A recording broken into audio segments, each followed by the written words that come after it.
Very good evening to my all dear students.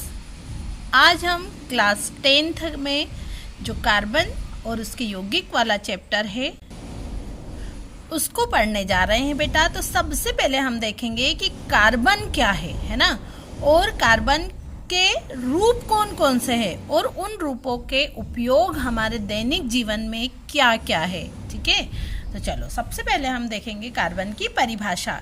Carbon का जो संकेतक चिन्ह है वो क्या है? सी। कार्बन को किससे रिप्रेजेंट करते हैं अपन?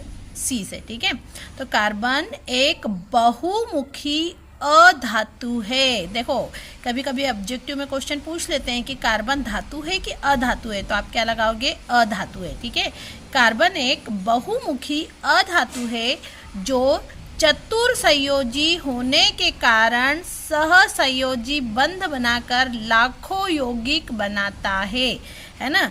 तो जो कार्बन है उसकी वैलेंसी कितनी होती है? तो कार्बन की वैलेंसी 4 होती है। एक ये क्वेश्चन भी एग्जाम में पूछा जाता है।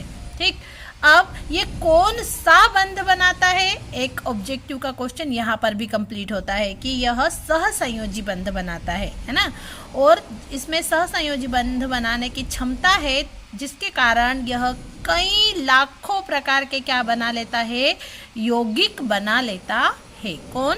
कार्बन। ठीक है, तो कार्बन एक बहुमुखी अधातु है जो चतुर संयोजी होने के कारण सहसंयोजी बंध बनाकर लाखों यौगिक बनाता है।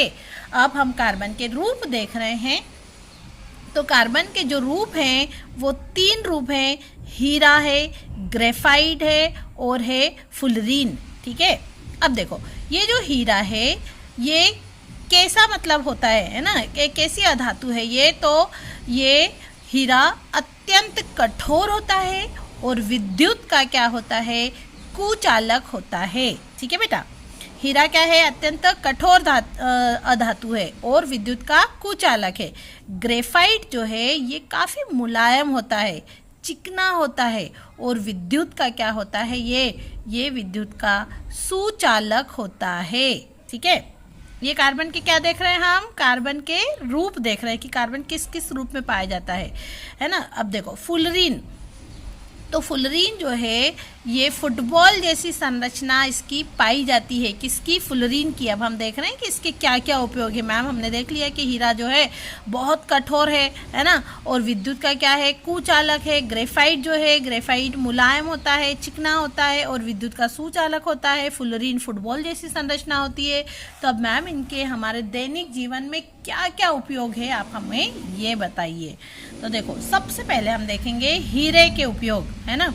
हीरे का उपयोग जो है कांच काटने में करते हैं। कांच की कटिंग करना है तो किसका उपयोग करते हैं? हीरे का उपयोग करते हैं। फिर आभूषण के रूप में भी हम हीरे का उपयोग करते हैं। आजकल आप देखते होंगे डायमंड का जो है बहुत चलन है ना। तो डायमंड का उपयोग जो है आभूषण बनाने में, ज्वेलरी बनाने में किया जाता है। आँखों की सर्जरी में उपयोग होने वाले जो बेहद नुकीले सर्जिकल ब्लेड होते हैं उनको बनाने में भी किसका उपयोग किया जाता है? हीरे का उपयोग किया जाता है। तो सर्जिकल ब्लेड बनाने में किसका उपयोग किया जाता है? हीरे का उपयोग किया जाता है बेटा। अगला देखो, इलेक्ट्रॉनिक्स में ताप अपवहन के रूप में भी हीरे का उपयोग किया जाता है। तो इलेक्ट्रॉनिक्स में भी हीरे का उपयोग होता है। अब देखेंगे हम ग्रेफाइट के उपयोग। तो देखो ग्रेफाइट का उपयोग पेंसिल की लीड बनाने में इसका उपयोग किया जाता है। आपने देखा ना पेंसिल से जब हम लिखते हैं तो जो ब्लैक कलर का अंदर की साइड है वही क्या है? ग्रेफाइट है। ठीक है, उच्च तापमान वाली मशीनों में शुष्क स्नेहक के रूप में भी इसका उपयोग किया जाता है। तो ग्रेफाइट का उपयोग शुष्क स्नेहक के रूप में भी किया जाता है। विद्युत का क्या होता है? ग्रेफाइट विद्युत का सुचालक होता है, जबकि जो हीरा था वो क्या था? विद्युत का कुचालक था, है ना। ग्रेफाइट विद्युत का सुचालक होने के कारण इसके उपयोग ड्राई सेल बैटरी बनाने में भी किया जाता है ना। आपके घर में जो सेल लाते हो ना आप, उसमें भी ग्रेफाइट जो है मिलाया जाता है, बना होता है, उसमें भी ग्रेफाइट का यूज़ किया जाता है।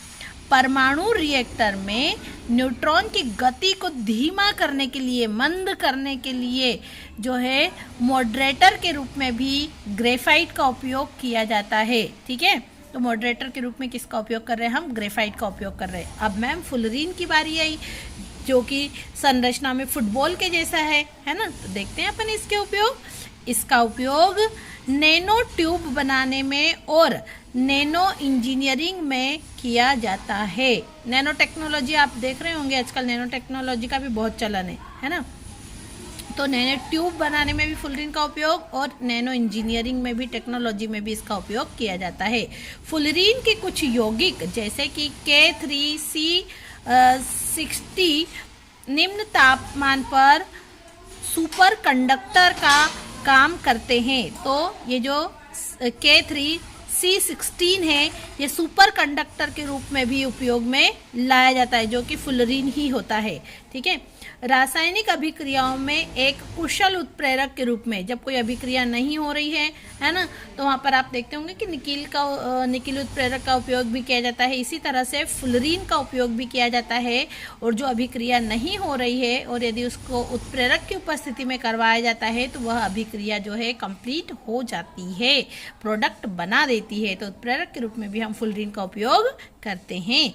कैंसर के उपचार में, ठीक है, कैंसर के उपचार अनुसंधान जहाँ पर भी है वहाँ पर भी जो है फुलरीन का उपयोग किया जाता है। तो कैंसर के उपचार में भी फुलरीन जो है बहुत महत्वपूर्ण है।